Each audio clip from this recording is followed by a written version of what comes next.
periode revolusi kemerdekaan pada tanggal 18 Agustus 1945 sampai 27 Desember 1949. Sehari setelah proklamasi, para pemimpin bekerja keras membentuk lembaga pemerintahan sebagaimana layaknya suatu negara merdeka. Dalam kesempatan ini, PPKI menyelenggarakan rapat pada tanggal 17 Agustus 1945 sebagai rapat yang pertama setelah proklamasi kemerdekaan. Atas inisiatif Soekarno dan Hatta, mereka merencanakan menambah 9 orang sebagai anggota baru yang terdiri dari para pemuda seperti Hoirul Saleh dan Sukarni. Namun karena mereka pemuda menganggap bahwa PPKI bentukan dari Jepang, akhirnya para pemuda meninggalkan tempat. Ada beberapa kejadian di periode revolusi kemerdekaan. Yang pertama ada pengesahan UUD 1945. Rapat pertama PPKI dilaksanakan di Pejambon, Jakarta. Sebelumnya, Soekarno dan Hatta meminta Ki Bagus Hadikusumo, Kiai Haji Hasyid Hasyim, Mr. Kasman Singodimedjo, Mr. Teguh Muhammad Sasan untuk mengkaji perihal rancangan pembukaan UUD, sebagaimana tercantum dalam Piagam Jakarta yang dibuat oleh BPUPKI pada tanggal 22 Juni 1945. Khususnya berkaitan dengan kalimat ketuhanan dengan kewajiban menjalankan syariat Islam bagi para pemeluk-pemeluknya. Hal ini perlu dikaji karena pemeluk agama lain merasa keberatan jika kalimat itu dimasukkan dalam UUD. Akhirnya, setelah dilakukan pembicaraan yang dipimpin oleh Hatta, dicapai kata sepakat bahwa kalimat tersebut dihilangkan dalam rangka menjaga persatuan dan kesatuan bangsa dan diganti dengan ketuhanan yang Maha Esa. Rapat pleno dimulai pada pukul 19.30 di bawah pimpinan Soekarno dan Hatta. Dalam pembicaraan UUD, ini rapat berlangsung lancar, yakni sekitar 2 jam rapat telah berhasil menyepakati bahwa bersama rancangan pembukaan dan UUD Negara Republik Indonesia. Rancangan yang dimaksud adalah Piagam Jakarta yang dibuat oleh BPUPKI dan dengan sedikit perubahan disahkan menjadi UUD yang terdiri atas pembukaan batang tubuh yang terdiri dari 37 pasal, 4 pasal aturan peralihan, dan 2 ayat aturan tambahan disertai dengan penjelasan. Dengan demikian, Indonesia memiliki landasan hukum yang kuat dalam hidup bernegara dengan menentukan arahnya sendiri. Yang kedua, ada pemilihan presiden dan wakil presiden. Dalam rapat untuk memilih presiden dan wakil presiden, tampil Otto Iskandar Dardinata yang mengusulkan bahwa pemilihan dilakukan secara mufakat. Ia sendiri mengajukan Soekarno dan Hatta masing-masing sebagai presiden dan wakil presiden. Tentunya hal ini sesuai dengan UUD yang baru saja disahkan. Dalam musyawarah untuk mufakat, secara aklamasi peserta sidang menyetujui dan menetapkan Soekarno dan Hatta sebagai presiden dan wakil presiden pertama Republik Indonesia, diiringi dengan lagu Kebangsaan Indonesia Raya. Dengan demikian, secara konstitusi Negara Republik Indonesia, Soekarno resmi sebagai Presiden Republik Indonesia pertama. Yang ketiga ada pembagian wilayah Indonesia. Rapat PPKI pada tanggal 19 Agustus 1945 memutuskan pembagian wilayah Indonesia menjadi 8 provinsi di seluruh bekas jajahan Hindia Belanda. Kedelapan provinsi tersebut adalah Jawa Timur, Jawa Tengah, Jawa Barat, Borneo, Maluku, Sulawesi, Sunda Kecil, dan Sumatera, serta Daerah Istimewa Yogyakarta dan Surakarta.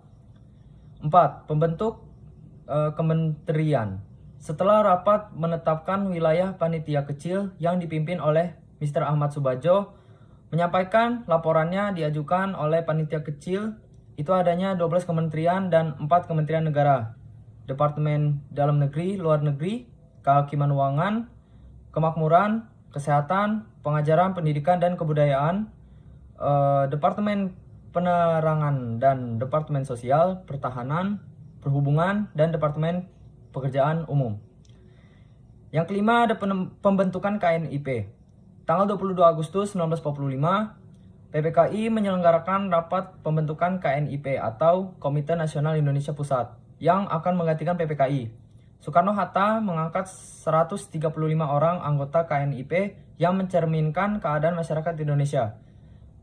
Seluruh anggota PPKI kecuali Soekarno dan Hatta menjadi anggota KNIP yang kemudian dilantik pada tanggal 29 Agustus 1945. Adapun susunan pengurus KNIP adalah sebagai berikut. Ketua KNIP Mr. Kasman Singodimedjo, Wakil Ketua 1 Sutarjo Katro Hadimkusumo, Wakil Ketua 2 Mr. J. Latuharhari, Wakil Ketiga Adam Malik. Adapun tugas yang mewenang KNIP adalah menjalankan fungsi pengawasan dan berhak ikut serta dalam penetapan GBHN. 6. Membentuk kekuatan pertahanan dan keamanan. Berdasarkan keputusan rapat pada tanggal 22 Agustus 1945 yang telah menetapkan berdirinya KNIP dan BKR, maka pada tanggal 23 Agustus Presiden Soekarno mengesahkan secara resmi berdirinya BKR sebagai badan kepolisian yang bertugas menjadi penjaga keamanan. Sebagaimana banyaknya anggota BKR terdiri dari mantan anggota PETA, KNIL, dan HEIHO. Terpilih sebagai pimpinan BKR Pusat adalah Kaprawi. Dalam berkembangnya kebutuhan membentuk tentara tidak dapat diabaikan. Setelah Sekutu membebaskan para serdadu Belanda bekas tawanan Jepang dan mengancam pertahanan dan keamanan, Soekarno kemudian memanggil mantan Mayor KNIL, Urip Sumoharjo, dari Yogyakarta ke Jakarta untuk membentuk tentara nasional. Sementara itu, pihak Republik Indonesia memiliki alasan politis untuk mengubah sistem pemerintahan dari presidensil menjadi parlementer. Karena seminggu sebelum perubahan pemerintahan itu, Den Haag mengumumkan dasar rencananya tetapi Soekarno menolak hal ini. Sebaliknya, pada tanggal 4 Desember 1945, Syahrir mengumumkan bahwa pemerintahannya menerima tawaran ini dengan syarat pengakuan Belanda atas Republik Indonesia. Alasan lain dengan perubahan sistem pemerintahan dari presidentil ke parlementer karena Indonesia ingin menunjukkan pada negara lain bahwa Indonesia adalah negara merdeka dan demokratis. Negara demokrasi menurut negara-negara barat pada masa itu selalu identik dengan multipartai dan sistem parlementer. Ini adanya strategi yang sengaja dimunculkan oleh tokoh-tokoh pada saat itu agar kemerdekaan Indonesia segera mendapat pengakuan dari negara-negara barat. Periode berlakunya Konstitusi Republik Indonesia Serikat 1949 sampai dengan 1950. RIS yang berbunyi Republik Indonesia Serikat yang merdeka dan berdaulat adalah negara hukum yang demokratis dan berbentuk federasi. Dengan berubah menjadi negara serikat, maka di dalam Republik Indonesia Serikat terdapat beberapa negara bagian yang masing-masing memiliki kekuasaan pemerintah di wilayah negara bagiannya. Sesudah berhasil menyelesaikan masalahnya sendiri dengan musyawarah di dalam konferensi antara Indonesia, kini bangsa Indonesia sebagai keseluruhan siap menghadapi konferensi meja bundar. Konstitusi Republik Indonesia Serikat adalah negara Indonesia Timur, negara Sumatera Timur, negara Sumatera Selatan, negara Madura, negara Jawa Timur, dan negara Pasundan. Presiden Republik Indonesia Serikat menduduki jabatan rangkap, yakni sebagai kepala negara sekaligus sebagai Presiden Republik Indonesia Serikat. Presiden adalah kepala negara yang kekuasaannya tidak dapat diganggu-gugat dan dipilih oleh orang-orang yang dikuasakan oleh pemerintah. Daerah-daerah bagian usia Republik Indonesia Serikat baru 6 bulan dan mulai timbul berbagai pergerakan di negara-negara di bagian. Negara-negara ini hendak bergabung dengan Republik Indonesia untuk mewujudkan negara kesatuan Republik Indonesia. Pada awal Mei 1950 terjadi penggabungan negara-negara bagian dalam negara Republik Indonesia Serikat.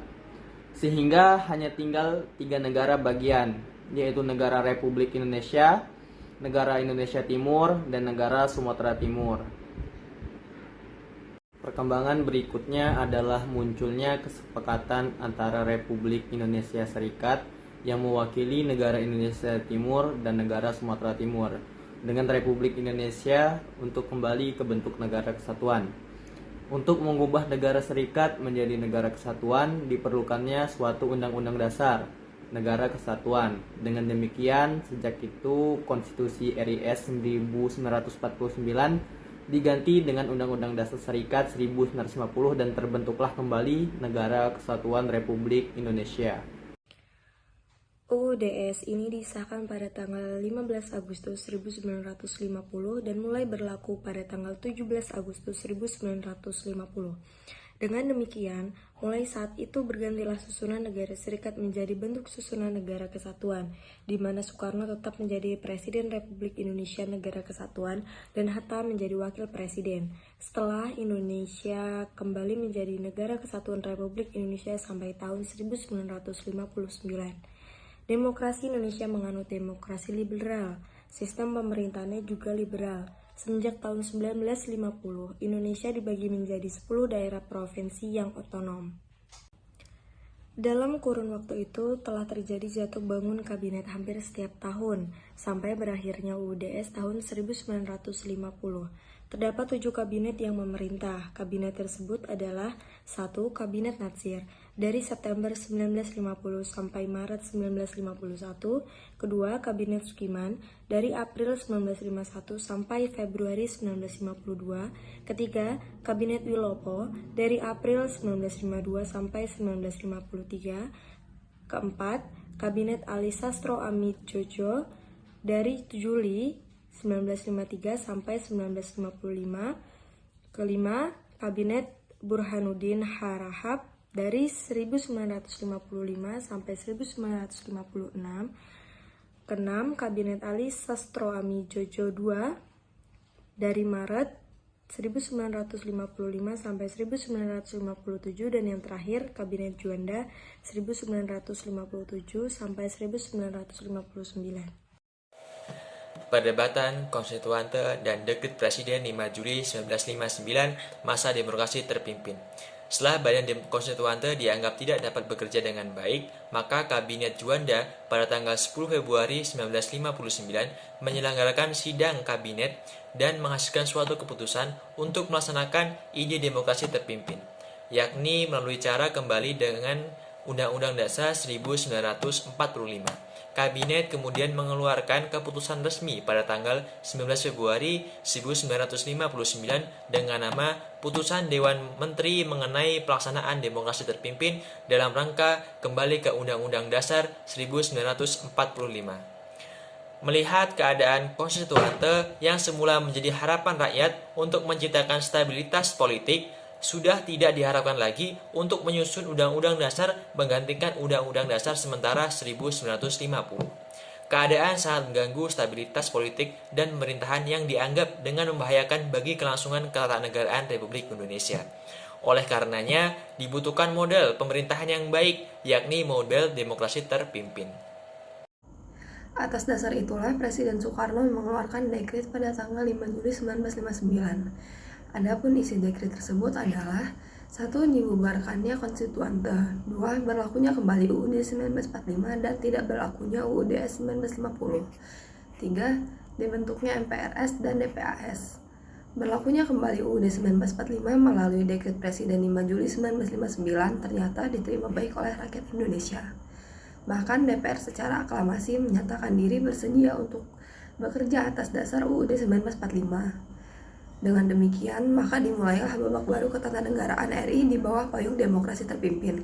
Dengan dekret Presiden 5 Juli 1959, berarti kabinet parlementer yang sebelumnya memerintah di bawah pimpinan Perdana Menteri Juanda dinyatakan demisioner dan digantikan oleh kabinet presidensial yang langsung dipimpin oleh Presiden Soekarno.